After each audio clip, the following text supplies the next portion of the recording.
Hi guys, I'm going to go over chapter 32 in this video. So international trade. Now part of the chapter, we have one of this in the previous chapters when we talk about the comparative advantage. But this is a more deeper understanding of the trade concept itself. Okay, so let's get started. So first, think about this term globalization. You hear this very often now. So now the world economy is being globalized. Everything's produced everywhere. One example of that, take a look at the phone you have, especially iPhone. On the back of the iPhone, it says "Design in California, assembled in China." Right. So sounds like this phone, which is owned by Apple, it was produced in China. But that's not the whole story, because the phone itself wasn't all made in China. Many of the parts in iPhone coming from all over the world. So countries such as Germany, US, Japan, Korea, but the final assembly was made in China.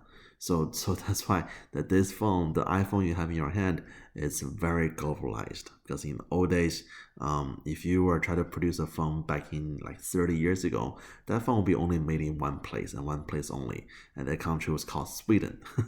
If you, seriously, guys, 30 years ago, the best phone in the world was a company called Nokia, and all those phones made in Sweden. But now with globalization, that we can allow each country to produce what they're good at, and then get it together and then get the best phone at the lowest price possible. Okay, so that's globalization. Now let's look at some numbers here. So this chart shows you the value of world trade from 1970 to 2010. So as you notice that from most time of the years, world trade has been increasing in value, except little dip over here. That was a recession. So with the global recession, world trade goes down. And the next one shows you the percentage of world trade as the global economy. So not only has the value gone up, but the percentage of trade has also gone up as well. So today, about 25-26% of the global economy are coming from trade. So countries all trade with each other. A couple definitions we learned before. So know what's a net export. So net export is anytime you have export minus import, that's your net export. And I also know what's a trade balance. So trade balance, this is talking about the current account of each country. So if your trade balance is positive, because a trade surplus, that's when your export is more than import. So countries such as China, they have a trade surplus. But if you have a trade deficit, where the import is more than export, that's called trade deficit. US, we have a trade deficit. Okay. Guys, this is very, very normal, very common. Some country in the world have a trade surplus. Some country in the world just have trade deficit. But if you add it all together, then it's all equal to each other. Okay, because one country's import is another country's export. So this is the trend of U.S. import-export for the last 50 years. So as you can see, that in the early years, we actually had more export than import. That's when U.S. was dominating the world economy. But as time goes by, as other economy are progressing, developing, there have been more import coming to America than more export going out. So the trade deficit has been widening for the last 20 years or so. And again, this huge dip over here, that was your global recession. Okay, but this gap between your import export, that is a U.S. trade deficit today. So a bigger deficit than before. This here shows you the percentage of GDP. So again, the trade deficit for U.S. economy has also been a bigger part of our economy. So as the economy progresses, this gap has been getting bigger and bigger. Now, however, this shows you the good only. So our trade deficit coming from the trade of good and services. So if you look at it separately, we have been getting more good from other countries, because for good, other countries can produce it cheaper for us with cheaper labor they have. So especially countries like China, Vietnam, with cheaper labors, we can produce more good over there cheaper. Therefore, the import of good has been increasing than the export of good in the U.S. economy. But on the other side, the service component, that we have been exporting more service in the economy. So many of the service, such as doctors, lawyers, accounting companies, so those services exporting is actually a positive for U.S. economy. We're exporting more service than importing services for other countries. And then if you look at all the major trading partners with the U.S., so which country trade with the U.S., about 60% of all import coming to U.S. coming from just one country. The biggest importer we have is China. That we buy a lot of stuff from China. And because China don't buy enough from us, we have a huge trade deficit with China. Our import every year, or last year, was about $467 billion, and then exports only $124 billion. So a very big deficit over here. Okay, and then this picture here is a company called Toys R Us. This is very current in the news because this company just declared bankrupt. Now this company has been in the economy for many decades. But if you guys had the privilege going to the store to buy toys when you were young, you will notice that almost every single toy in the store made in China. So that's also a big part of the US economy, and that's a big part of import in the economy. And then guys, one thing you need to know is that by having a trade deficit is not necessarily a bad thing for the economy. Now, even though that will lower our GDP, but when you have a trade deficit, especially when you have more import, that means you have other countries working for us. So for this $467 billion, that means you have all these people in China, they're producing good for the US economy. So we can buy them cheaper. So import is not necessarily a bad thing. Okay. All right, so this one shows you our trading partners. So top trading partners with US. So again, China is number one, Canada number two, Mexico number three, and then Japan, Germany, Korea, UK, and then Saudis, France, and India. So this is the top 10 trading partners we have with the rest of the world. And these 10 countries accounted for 60% of the import coming to America. All right, so does international trade help the economy? The short answer is yes, it does help the economy.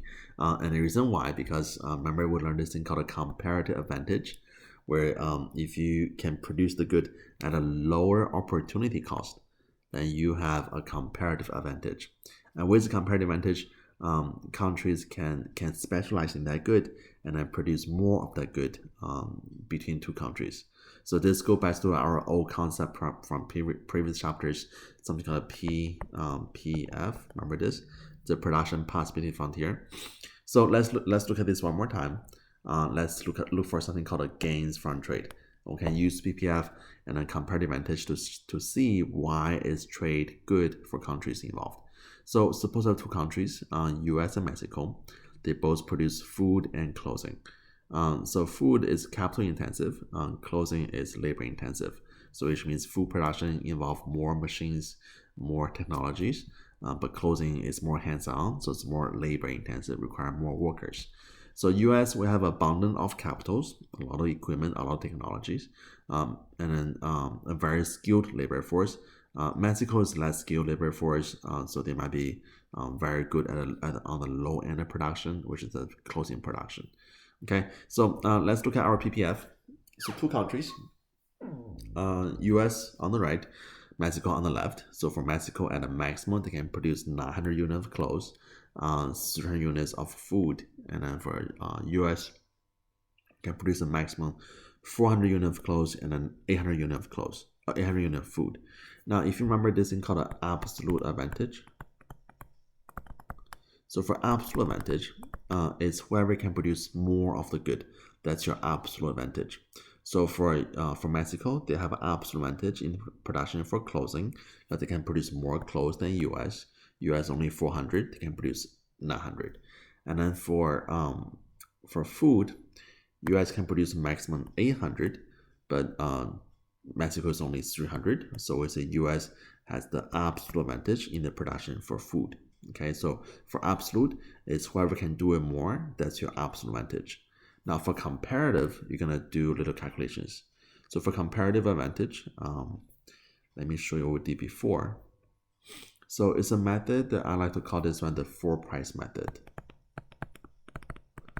So between two countries, two goods each, we're gonna have four prices. Okay, so price of food in Mexico, price of clothes in Mexico, price of food in US, price of clothes in US. Okay, all right. So we're gonna do a simple fraction. Now for this price, we don't mean the actual price in terms of dollars. We mean the price in terms of the opportunity cost. So to do this, it's a very simple fraction. Remember this, whatever you're looking for, that maximum goes on the bottom of the fraction.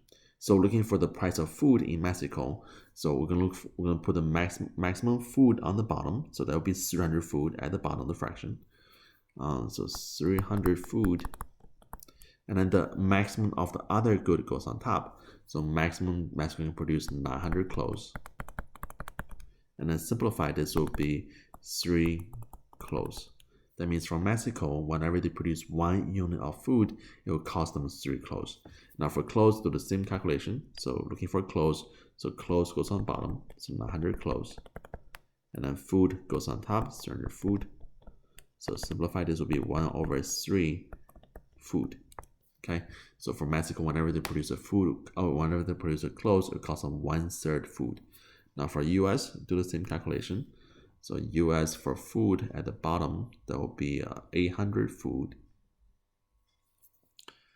So 800 food, and then 400 cloths. So simplify this will be 1/2 cloths. And then for cloths, do the same thing. So cloths goes on the bottom now. Food goes on top. This will be 2 food. All right, so once we have the 4 prices, we can compare to see which is lower, and that will be our comparative advantage. Now, see for food, the Mexico cost them 3 clothes, but US costs us half clothes. So this is lower. So we say US will have a comparative advantage in the production for food. Now for clothes, different color. So for clothes, the Mexico costs them 1/3 food. US costs us 2 food. So this is lower. So we say Mexico has comparative advantage in the production for clothes. Now, your comparative advantage is always one party, one comparative advantage. So if Mexico is good in clothes, that means automatically US must be good in food. Once you know the comparative advantage, that's where the country should specialize and only produce that one good. So we say that US should specialize and only produce our comparative advantage, which will be 800 units of food. And then Mexico should specialize and only produce their comparative advantage, which would be 900 units of clothes. Now, let's see how this is a gain from trade. So suppose that before trade, each country is doing half and half. So for Mexico, they're producing just a point M1, which is right in the middle. So before they're trading with US, they were producing on the PPF, which is called efficient. So half and half, they have 450 units of clothes, and then 150 units of food. Now, once they export, they're going to produce 900 units of clothes first. So that's the comparative advantage. That's how much they'll produce. So they will produce 900 units of clothes, and then they will send over 400 clothes to America. Now for US, I'm going to produce 800 units of food. I'm going to send over 400 units of food to Mexico. Now for Mexico, they produce 900 clothes. They send away 500 clothes. So they're going to have available to consume 500 clothes. Now they don't produce any food, but they are getting 400 from US. So they're going to have 400 food. Now, if you find this point, 500 clothes and 400 food, that point is going to be M2. You see how M2 is outside our PPF, right? And then remember, from outside the PPF, that's called impossible. But now with trade, Mexico can consume what used to be called impossible. So Mexico, that this little extra consumption that's called gains from trade. Okay, for U.S. same information, similar concept that U.S. would specialize only in food, so it produce 800 food. But let's suppose before the trade, the U.S. is doing also well, not half and half. So U.S. is doing some point on PPF, so they're doing 300 unit of what is it, clothes, and then 200 unit of food on the PPF. That's also efficient. But if they're doing all this trade over here, then US produce 800 food and send away 400 food. They're gonna have 400 food left over. They're also getting 400 clothes from Mexico. So their consumption point is 400, 400. That is US2. You see how this point is also outside of our PPF. That which means this point was also used to be called impossible, but now with trade, that this impossible point is now become possible. So this difference here, that's called gains from trade. So they have a little extra too. So both countries here are able to gain from trade because with comparative advantage, that each country can specialize and therefore they can have more both good. Okay, all right. So know what's the economy scale. So one reason why that this comparative advantage might benefit countries is because something called economy scale. That one country can specialize in their production with only producing one good, they can become better at it and reduce some of the average cost in the production. So make it cheaper. And then with comparative advantage, this also allow for more increased competitions where companies must compete against foreign competitors and be more efficient and be more innovative. So consumers will be benefiting from more choices. So this is the reason why that your trade can be benefiting or can be improved with more competitions from overseas. Okay. Now, know some trade agreement. So know what's a NAFTA. So NAFTA stands for North American Free Trade Agreement. It was signed between U.S., Mexico, and Canada in 1992, which eliminated most of the trade barriers between the three countries. Now, NAFTA was replaced by a new new bill. It's called a USMCA. Literally stand for U.S. Mexico U.S. Mexico Canada Agreement. Okay, so that's very similar thing compared to NAFTA. Also known as the WTO. So WTO is a World Trade Organization. So World Trade Organization is in charge to resolve any trade dispute between countries. So anytime if countries are not playing fair, then the other party can sue them in the WTO. Okay, so this is like the UN of trade.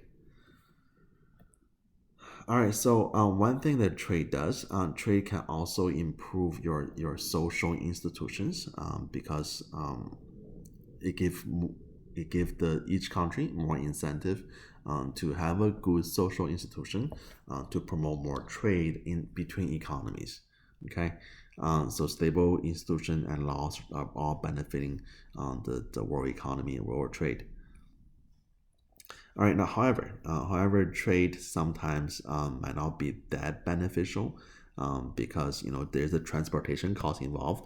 If you're buying something from other countries, even though it might be cheaper to produce over there, but with the transportation cost added to it, might reduce how much your benefit is from trade. Second, that some government might try to discourage trade by imposing something called a tariff or quota on imported good. Now, the reason why they try to do that, the reason why they try to reduce number of import is that they try to protect their domestic producers, try to protect the domestic companies from more foreign competition. So know what's a protectionism? So protectionism is government policy that used to restrict or restrain international trade. That's called protectionism. And again, the reason why there is protectionism policy in the world is that they try to protect their domestic industries and jobs from foreign competition. So the number one argument against free trade is jobs argument. Many people are saying that with more trade, especially more import you have, the less amount of job will be available in the country because it's destroying the jobs. Okay, so know what's a tariff? So tariff is a tax levied on imported good. So suppose we do a, let's say, $5 tax on everything from China. That's called a tariff. So just a tax on import. And then a quota is a hard limit of how much import you can have from other countries. So imagine our government says that every year we can only import 200 t-shirts from China with a hard limit on number of import. That's called a quota. Okay. Um, so with tariff and quota, who gains, who loses. The consumers will lose, domestic producer will gain, and then overall economy will lose. So let me show that what it looks like on the graph. Um, so this triangle on top, that used to be called the consumer surplus. But with the tariff, that will increase the price consumer pays. So consumer will be worse off. Now, who be benefiting? The producers, domestic producer will be benefiting. The government, they'll be collecting some revenue. They'll be benefiting too. And then one thing that's also worse off is our overall economy, because your area A and B, this is called dead weight loss. Dead weight loss. So dead weight loss is the loss of efficiency in the market due to any distortions such as tax or tariff. So the reason why you have this inefficiency from tariff is that with the tariff, that will increase the price how much consumer pays. So consumer will be paying higher prices. Now, which means there will be some consumers, some marginal consumers who could buy this before, but now with higher prices, they're going to buy anymore. So that's the inefficiency resulting from tariff. So tariff usually is bad, but at least tariff country try to use it to protect the domestic producers. Okay. Now for tariff, consumer will be worse off. They're gonna pay more and buy less. Your domestic producer will be better off because now they can sell more at higher prices. Your foreign producer will be worse off because now they can sell less stuff, and the overall economy will be worse off because we have more debt weight loss in the economy. This inefficiency. Now for quota, it's very similar, but the only difference is with quota, the price still goes up because with quota there are less amount of good available in the economy. So with less amount of goods supplied, the price will be increased. So consumers still end up paying higher prices, and then your domestic producers still better off because now they can sell more good at higher prices.